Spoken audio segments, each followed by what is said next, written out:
আমি ঈশ্বরের নামে শপথ করিতেছি যে ঈশ্বরের নামে শপথ করিতেছি ঈশ্বরের নামে শপথ করিতেছি ঈশ্বরের নামে শপথ করিতেছি যে 2016 রাজ্য রাজনীতিতে প্রথমে পা রাখার পর রাজ্যের তৎকালীন পুর ও নগরোন্নয়ন মন্ত্রী ফিরহাদ হাকিম মন্তব্য করেছিলেন কে দিলীপ ঘোষ। সে বছরের বিধানসভা নির্বাচনে খড়গপুরে কংগ্রেসের জ্ঞান সিং সোহন পালকে পরাজিত করেন দিলীপ। তারপর থেকে রাজ্য রাজনীতি চিনল দিলীপ ঘোষ আসলে কে। রাজ্য সভাপতি থেকে প্রাক্তন সাংসদ, গত 10 বছরে বহু চড়াই উতরাইয়ের সাক্ষী দিলীপ ঘোষ। এবারের বিধানসভা নির্বাচনে চেনা কেন্দ্র খড়গপুর সদর থেকে ফের প্রতিদ্বন্দ্বিতা করা বিজেপির আয়রন ম্যান দিলীপ ঘোষের শুধু জয়ই পাননি, অমিত শাহের উপস্থিতিতে বিধায়ক দলের বৈঠকে মন্ত্রী পদও পেলেন। শনিবার ব্রিগেডের শপথ অনুষ্ঠানে শুভেন্দু অধিকারীর পরেই শপথ নিলেন দিলীপ ঘোষ। বিজেপির প্রথম মন্ত্রিসভায় কি নম্বর 2 দিলীপ ঘোষ? এমন জল্পনাও ঘুরছে বঙ্গ রাজনীতিতে। শপথের পরে যেভাবে প্রধানমন্ত্রী নরেন্দ্র মোদী পিঠ চাপড়ে দিলেন দিলীপ ঘোষের, তাতে জল্পনা আরও বাড়ছে।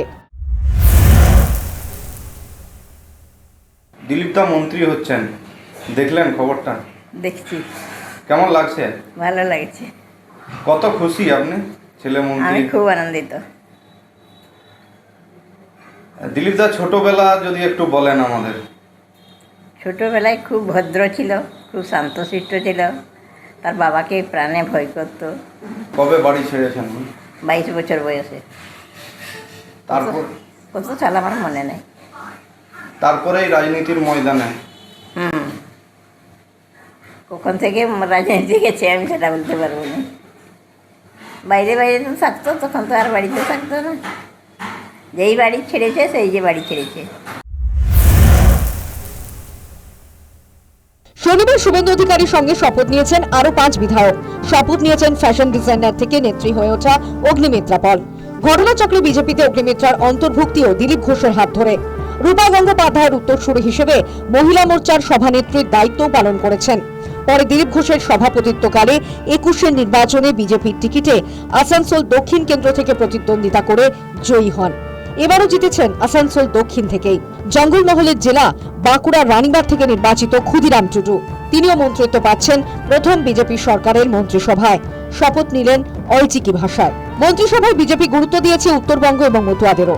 মন্ত্রী হিসেবে উত্তরবঙ্গ থেকে শপথ নিয়েছেন নিশীথ প্রামাণিক। চেনা দিনহাটা ছেড়ে 26-এর নির্বাচনে দল নিশীথকে লড়তে পাঠিয়েছিল মাথা ভাঙায়। বড় ব্যবধানে জয় পেয়েছেন নিশীথ। শনিবারের অনুষ্ঠানে রাজ্যের মন্ত্রী হিসেবে শপথ নিয়েছেন নিশীথ। বিজেপির প্রথম মন্ত্রিসভায় মতুয়া প্রভাবিত কেন্দ্র বনগাঁ থেকেও মন্ত্রী হচ্ছেন অশোক কীর্তনিয়া। 21-এর নির্বাচনেও বনগাঁ উত্তর কেন্দ্র থেকে জয়ী হয়েছিলেন। 26-এও বনগাঁ উত্তর কেন্দ্র ধরে রেখেই বাজি মাত করলেন অশোক। লড়াই মানে কি, মাঠে ঘেটে জন টন দিয়ে ওকে মানুষ করছে, খুব কষ্ট হচ্ছে। খাওয়া দাওয়ায় না খেয়ে স্কুলে গেছে, পরীক্ষা দুটি পাশ করছে 2 জন, এইভাবে চলছে। ভাবছি যে অনেকে বলছে তো মানুষ করলে কী হবে, আমি বলছি না, জন্ম দেখান দিছি, কর্ম তো করতেই হবে। তাই আমার দেশে ওরা যা করবে, খাটি দেবে না দেবে তা ওকে বিষের না, কি বলো। তারপর যদি বৌমা ভালো পাইছি, যদি ছেলেও আমার যত্ন করে, 2টা ছেলে। আবার সময় যদি একটু এড়া কথা মহিয়ে থাপড় দিই 2ডারে, ও অশোকরেও মারি, সুজিতকেও মারি। আমি বললাম যে বাবা, তুমি দেশের সেবা করবা, তুমি উঠে যাবা, তোমার কোনো অসুবিধা হবে না।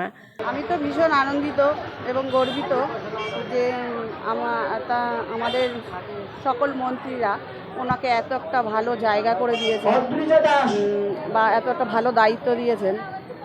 পাশাপাশি আর একটা কথা বলবো যে আমাদের বনগাঁ উত্তর বিধানসভার সকল মানুষের উদ্দেশ্যে আজকে তাদের আশীর্বাদ তাদের ভালোবাসা না থাকলে হয়তো আজকে উনি এই জায়গাটা পৌঁছাতে পারতেন না। তো তাদের উদ্দেশ্যে বলবো যে আপনাদের সকলের প্রতি আমার প্রণাম থাকবে, ভালোবাসা থাকবে। আজকে এই জয়টা শুধু আমাদের একার জয় না, এই জয় আপনাদের জয়। আজকে আপনারা পাশে না থাকলে এটা কখনোই সম্ভব ছিল না। আর আপনারা এইভাবেই ওকে পাশে থাকবেন, ভরসা দেবেন, পরবর্তীতে যাতে এই সমাজের জন্য ভালো কাজ করতে পারে। শুভেন্দু অধিকারীকে নিয়ে শনিবার মোট 6 মন্ত্রী শপথ নিয়েছেন। পূর্ণমন্ত্রী, প্রতিমন্ত্রী, স্বাধীন দায়িত্বপ্রাপ্ত প্রতিমন্ত্রী ধরে প্রথম বিজেপি সরকারের মন্ত্রিসভা আরে বহরে আরো বাড়বে। মন্ত্রিসভায় কারা জায়গা করে নেন সেটাই এখন দেখার। News time.